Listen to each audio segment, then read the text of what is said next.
Për 3 vite radhazi fëmijët e apasionuar pas pianos mbyllin kursin me një koncert në shtëpinë e kompozitorit të famshëm shkodran të ndjer, Prenk Jakova.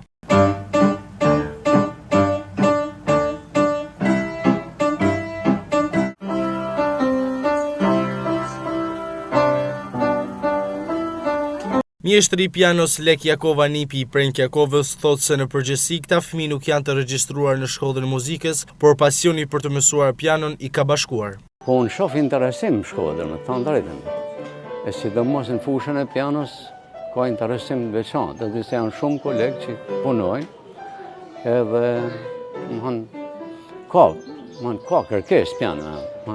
Instrumenti pianos që dihet është vite që